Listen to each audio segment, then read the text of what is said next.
Welcome to Formula Focus. I'm Emmy Velman. This is Hendrik Verwoerd, and we're going to be chatting about the news and views and stuff that's been happening. But before that, hello, and welcome back, Hendrik. Hi, Emmy. Nice to be back with you again. After, what is it now? 3 weeks since the last, almost 3 weeks since the last race. So long ago, I can't remember. It's Brazil. about time.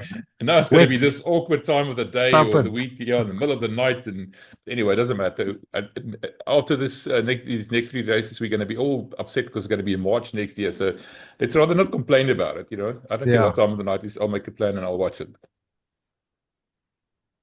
Yeah, this weekend is going to be a bit awkward as far as the times are concerned. Yeah. If you in the European time zone.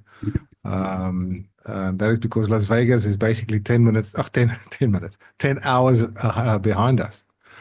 So everything is going to happen very early in the morning, including the race on Sunday morning at 8 o'clock South African time. Yeah. I think it's 6 o'clock GMT. Yeah, I was about to say, that's us is South Africa. And Britain has now got daylight saving, and all my American friends that I speak to quite regularly are all now an extra hour behind. So it gets more difficult to juggle these interviews and the likes. Before we go on, I just want to ask people, just remember to please like and subscribe to this channel. We need that. We need a bit of growth so we can continue doing this. So if you don't mind. So Hendrik, this weekend is Las Vegas Grand Prix. The first thing that we're going to talk about, obviously, is Verstappen might be winning the title. What does he need to be able to win the title and get it over and done with?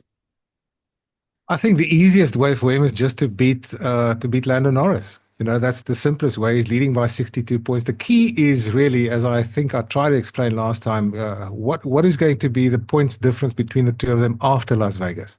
At the moment, it's 62, but after Las Vegas, if Max leads by 60 points or more, he will already clinch the title in Las Vegas.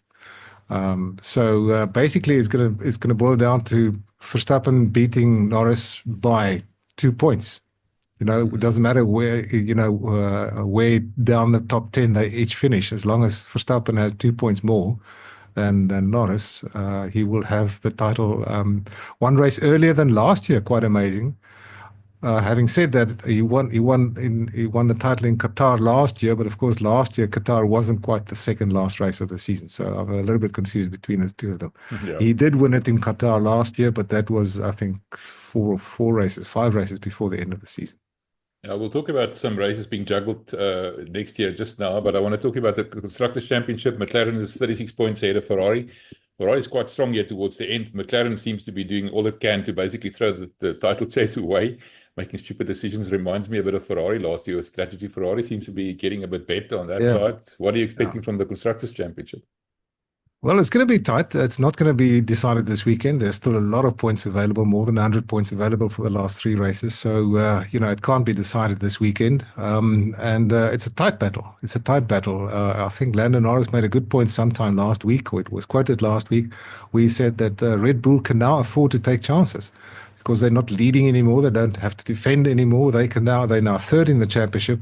They can throw basically anything they want at it because they're not going to finish fourth, and they could finish second, or they could even win the championship still. So they could try anything. I think that we're going to see that sort of thing happening over the last 3 races from Red Bull.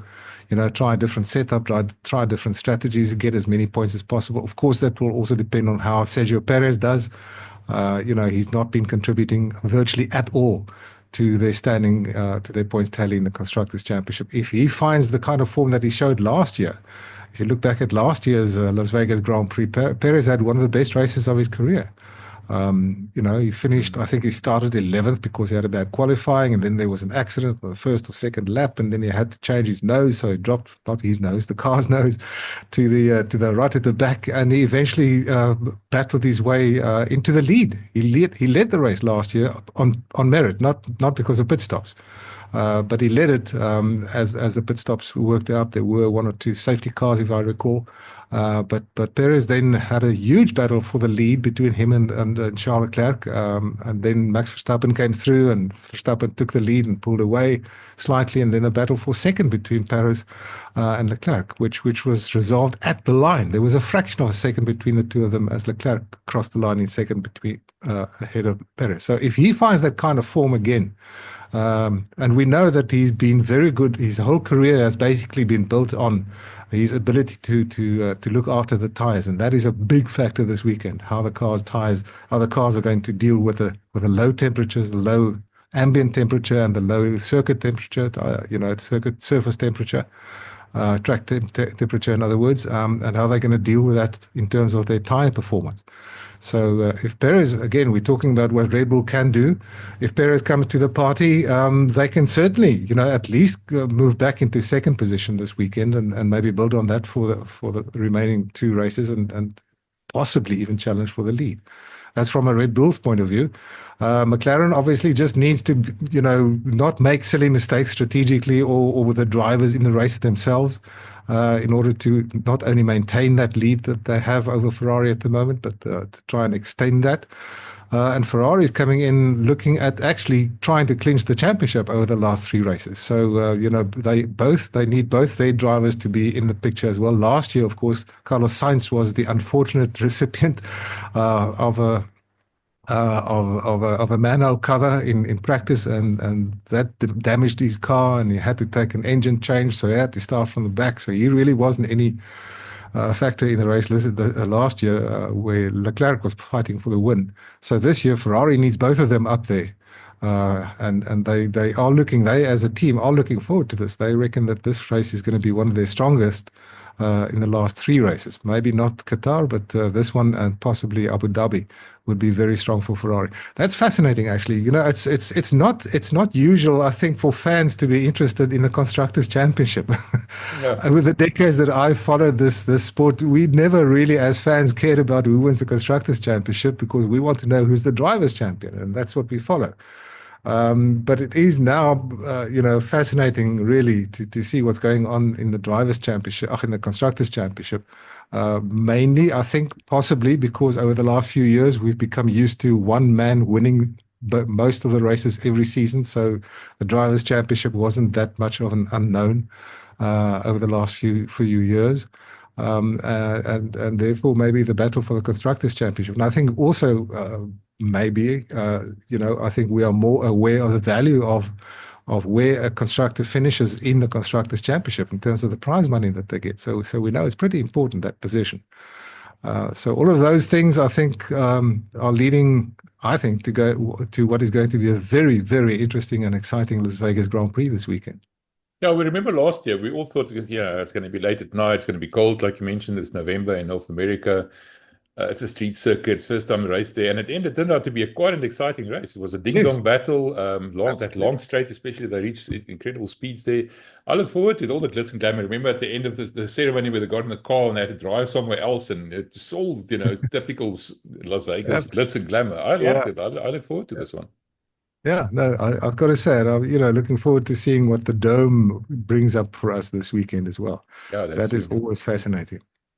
All right, so let's just talk about some other Formula One news. The Formula One or FIA controversies continue. The compliance officer resigned. Now, it seems to be, we talked about it last week Ben Silliman is trying to sort of, make the FIA his own, trying to become a sort of a dictator. But and part of that thing is that Niels Wittich has resigned. He's mentioned this weekend, his replacement, Ruby Marquez, is going to be the new race director. That's going to be an interesting one. He's going to have his work cut out for him.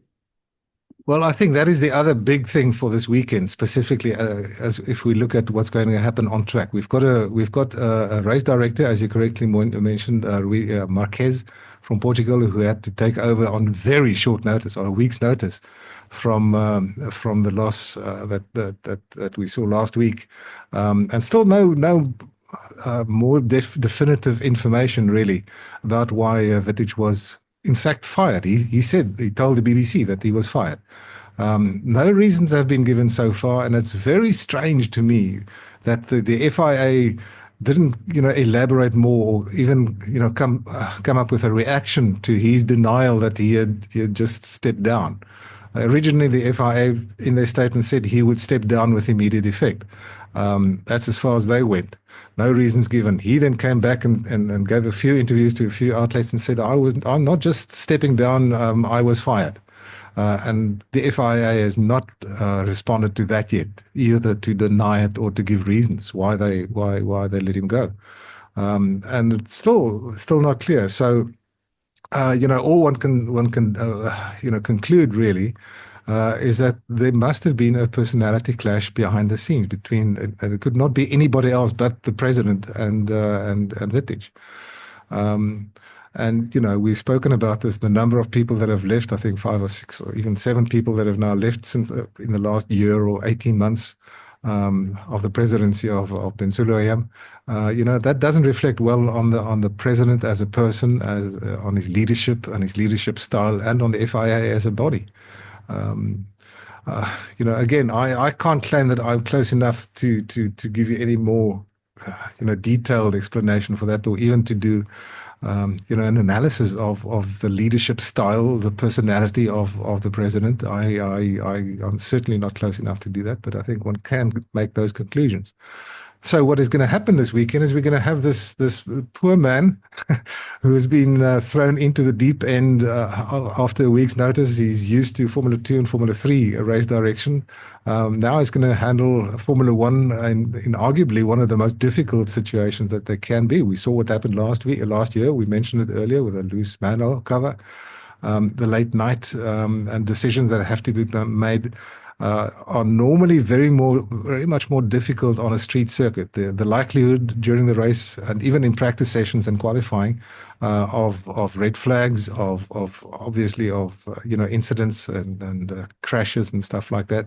Red flags in the race, yellow flags, safety car calls, virtual safety car calls, all now in a situation where both championships, maybe more so the Constructors' Championship than the Drivers' Championship, but both of them are still yet to be decided. And a decision like that, we have seen that in the past. Any decision, like that could have a material effect on the outcome of the championship. So there's going to be huge pressure on him. What we do not need is the kind of decision that we saw in Abu Dhabi in 2021.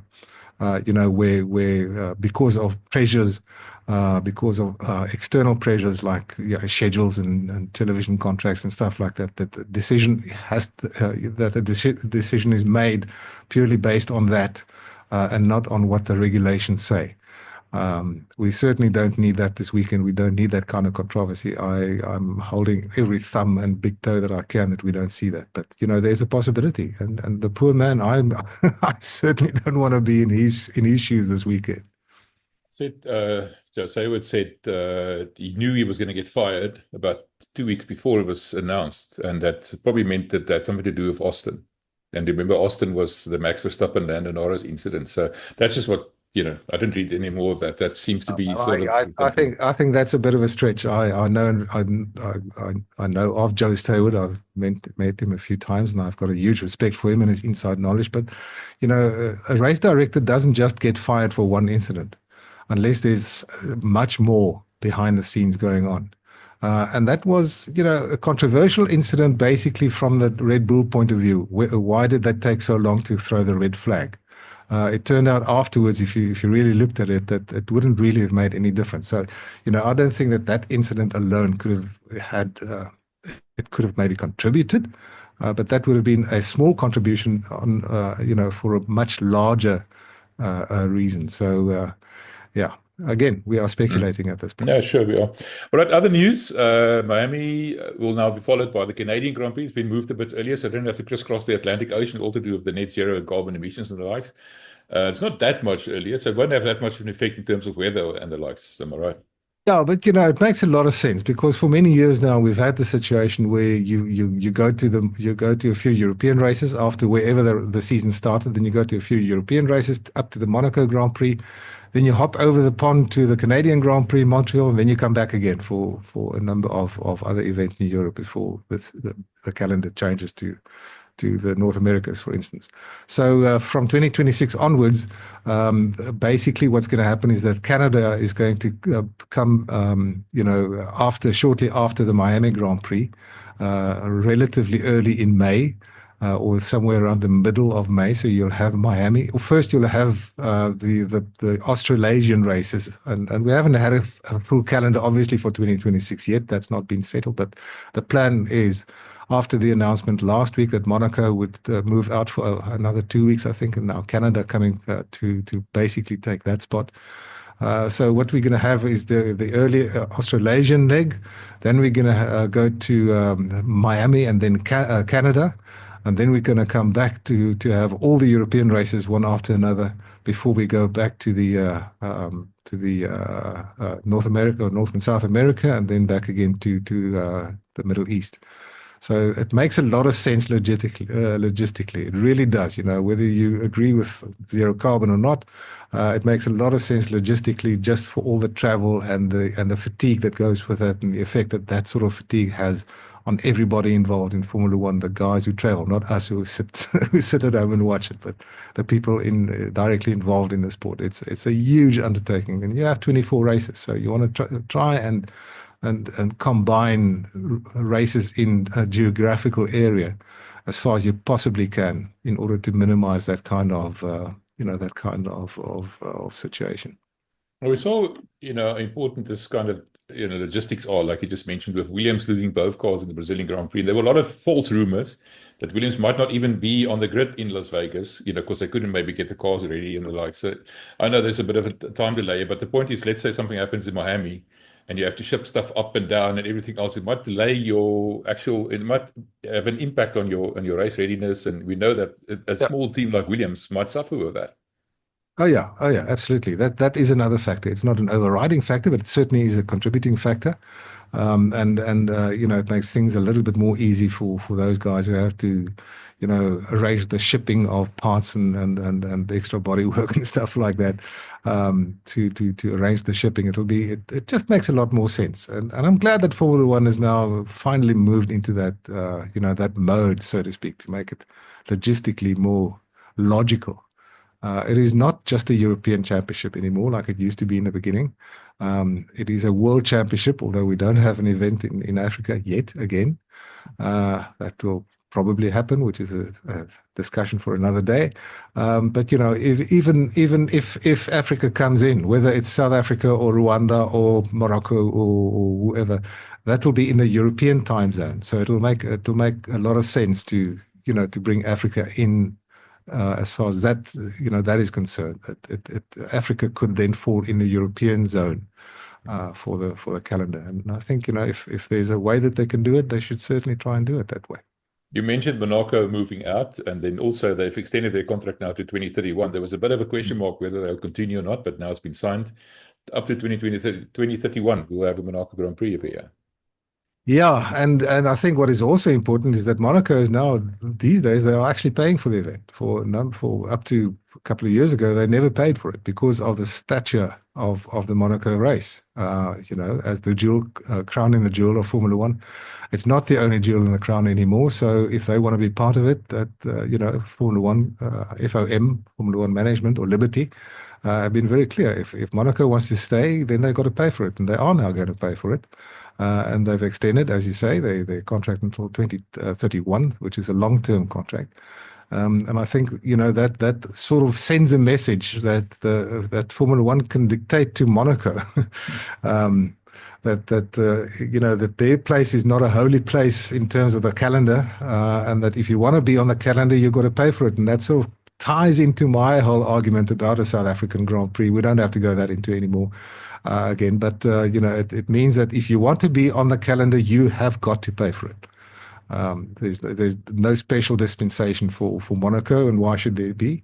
And why then should there be a special dispensation for something like a South African Grand Prix? It's not that I don't want it, but I'm saying the reality is that if we do want it in South Africa, we've got to pay for it and be willing to pay for it. And yeah, let's not go into all of that again.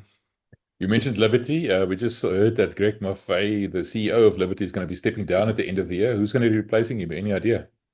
Oh, we don't know yet. He's going to be in an advisory capacity, and this is just simply the end of his contract. It's not that he's been pushed out or that he's stepping down because he's been pushed, or that he's been fired, like Niels Wittich. It was the end of his contract this season, or this calendar year. He's 65 years old. He's as old as me, not quite as you, but. He reckons that he wants to now start, I mean, he's got enough money. He can go and enjoy his retirement, but he will be in an advisory position. There's no word on his replacement yet.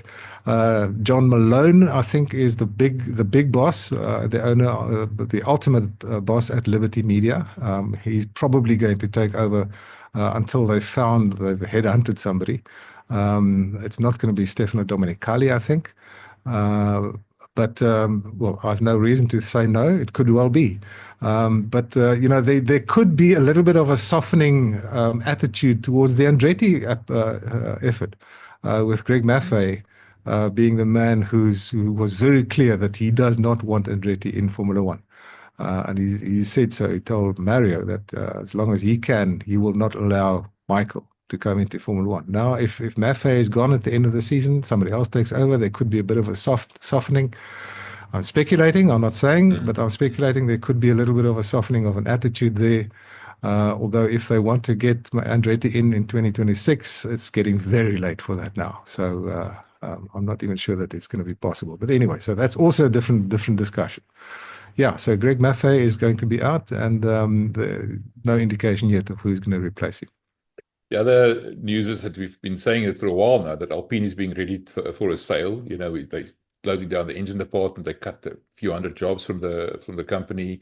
The High-Tech CEO took over. High-Tech, we knew, was also an unsuccessful applicant for the Formula One, to be on the Formula One grid.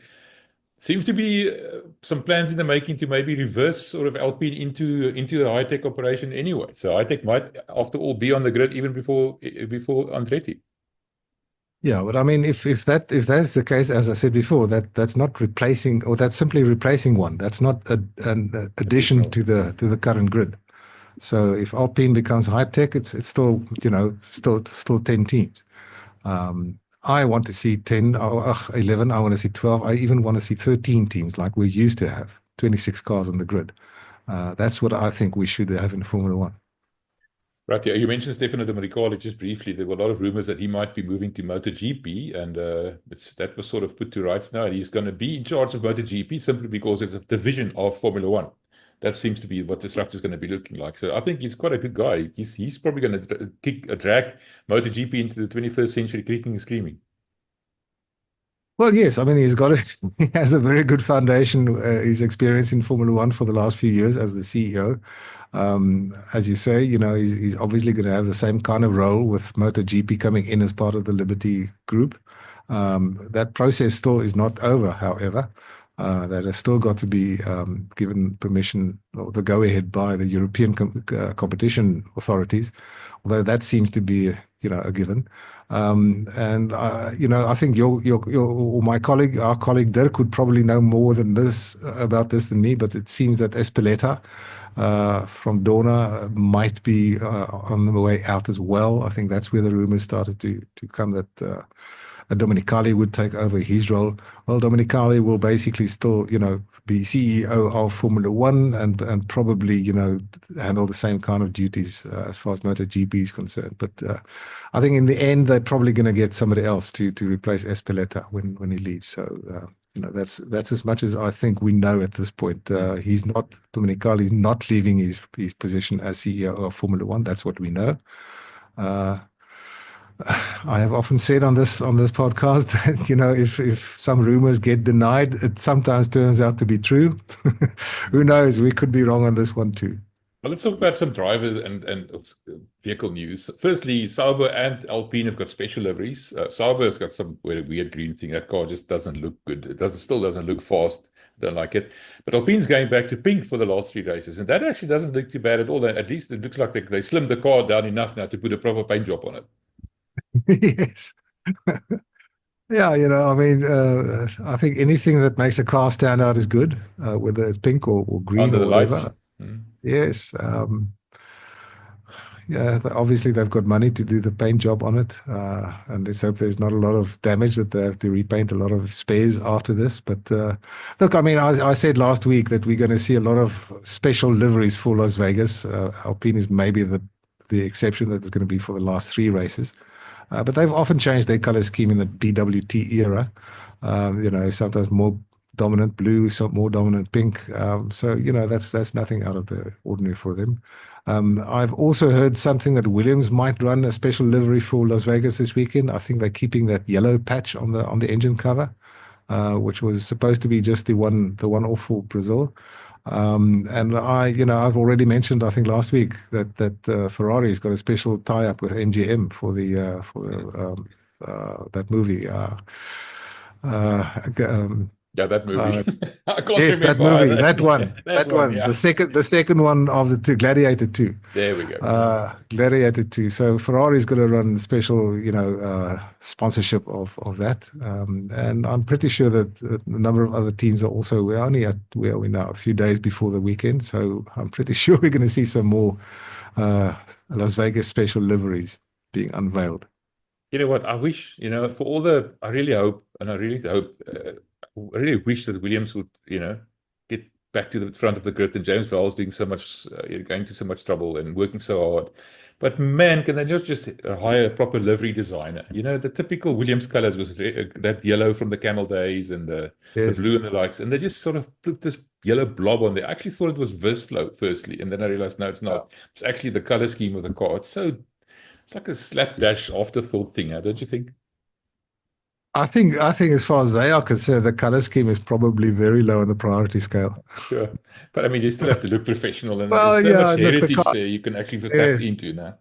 I would love them to have the white, blue, and yellow of the Nigel Mansell era. And Nelson there's the Piquet opportunity. era. But who knows that these color schemes are mostly dictated by the sponsorship packages that they have. So sure. Yeah. Anyway, all right. Let's talk about the drivers. Carlos Sainz has said that he is going to be allowed to test for Williams directly after the Abu Dhabi Grand Prix. It's going to be released early.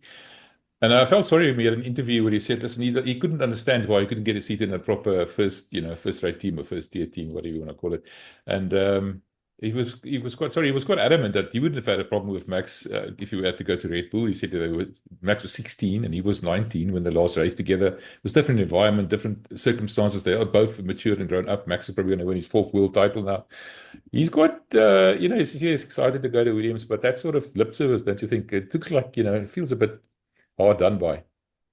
Yeah, but I mean, we all know that there wasn't really a space for him. That team is built around Verstappen, and when they did race together, Verstappen might have been 16 or 17 years old and a little bit, youthful, but they still, had a number of personality clashes and some situations behind the scenes that didn't augur well for a relationship as teammates.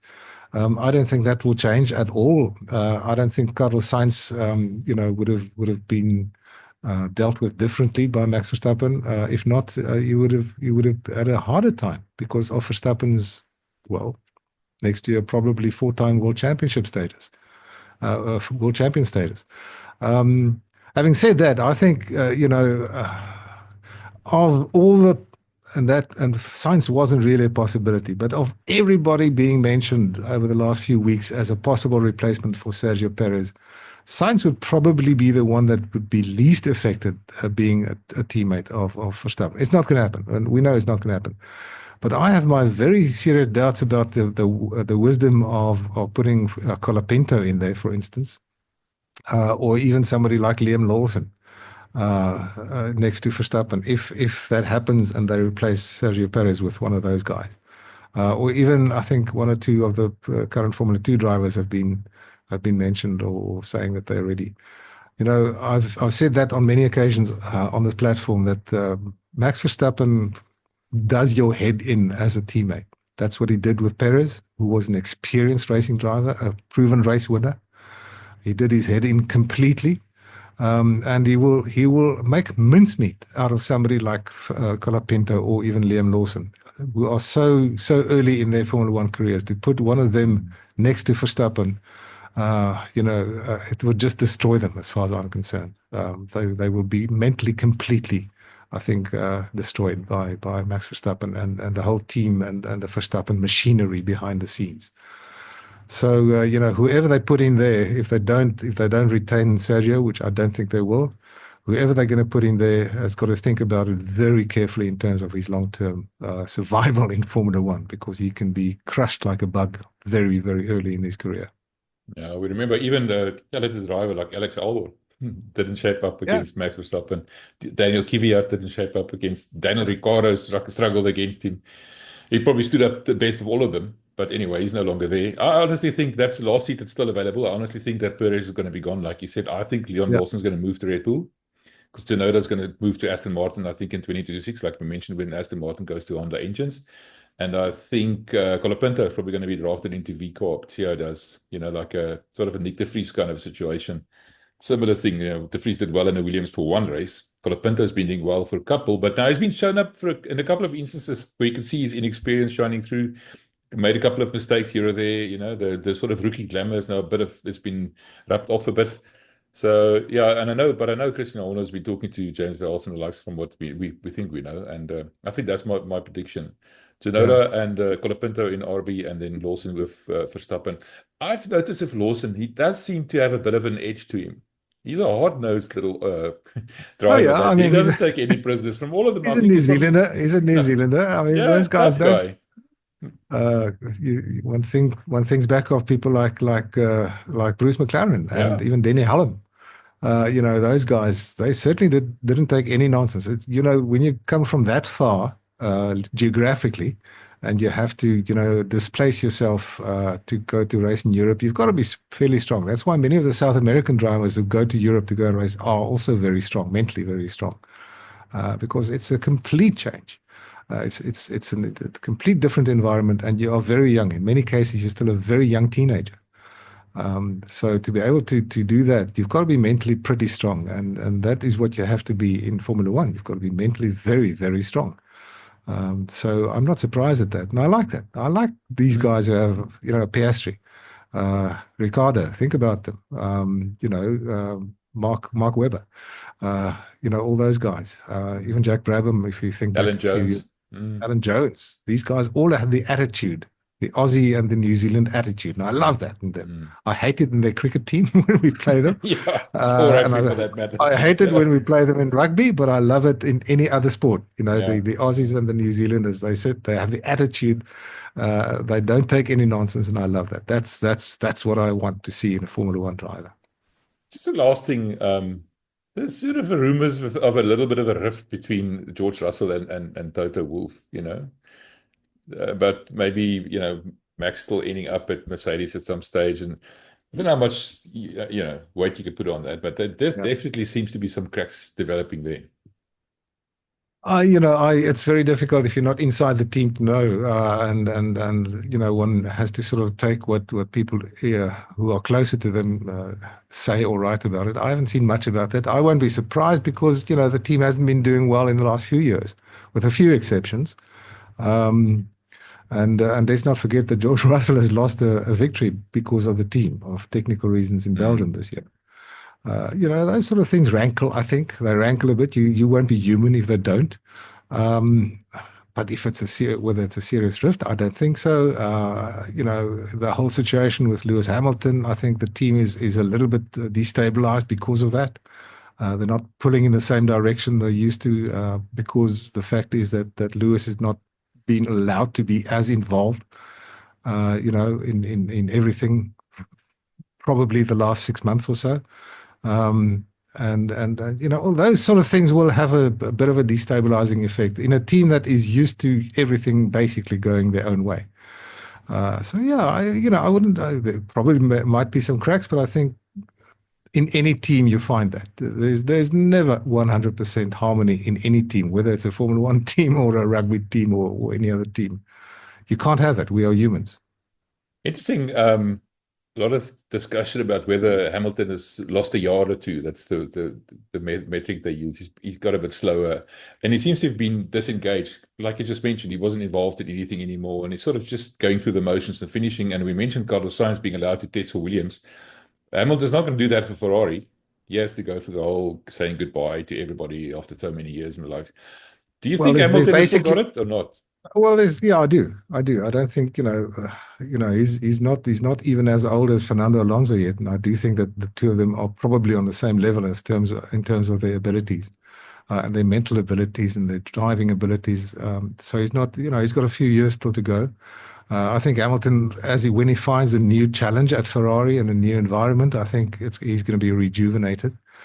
Just by the way, the only reason apparently why Mercedes have not allowed him, or released him from his contract after the Abu Dhabi Grand Prix is that they have a long before scheduled sponsor meeting, or sponsor event with Petronas, their main sponsor after the Grand Prix. So they couldn't really, have that and then have him drive a Ferrari at the same time. And that's the only opportunity that they would have been able to give him to drive the Ferrari, and that's the test, which is I think on the Tuesday after the Abu Dhabi Grand Prix.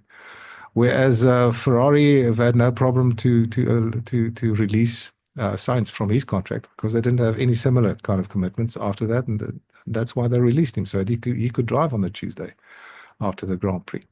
There's nothing funny to that. That's simply a question of contracts and contractual obligations. So, these guys obviously will get enough opportunity before the season starts because of the ability to go into simulators, to get used to the cars and that sort of thing.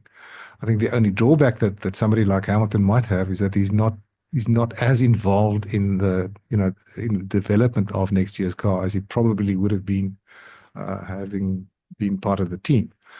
But again, it's the next year's cars are all evolutions of this year's cars. So the adaptation couldn't be such a big problem for any of these drivers on this level. Yeah, he's going to have to get used to the Ferrari engine. First time ever he's not racing in Formula One with a Mercedes engine. Huh? Interesting. Yeah. All right, Hendrik, thank you. That was enough.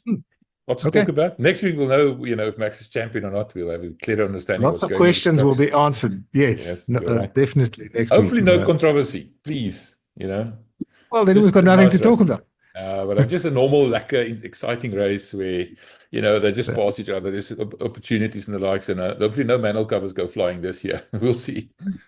I'm pretty sure those manhole covers have all been bolted down and covered in whatever they can in order to stop them from. Yeah, because it was sucked up. Problem. Remember, it was because of the ground effects. The manhole cover was literally sucked up. It shows you how strong the effect is. Anyway, the scary thing is that it actually, almost went through the floor. So you can think about it. The guy sat inches, centimeters from the ground, and they went over that, and that engine cover actually penetrated that floor. Manhole cover. I mean, imagine that at 320 k's an hour, whatever the case may be. That's scary. All right, I look forward to it. We'll have a chat next week, and then, like I said, we'll know who's champion or not, if Max made it or not, or maybe Lando just put off the inevitable for another week. But we'll see. Thanks, Hendrik. Appreciate it. Okay.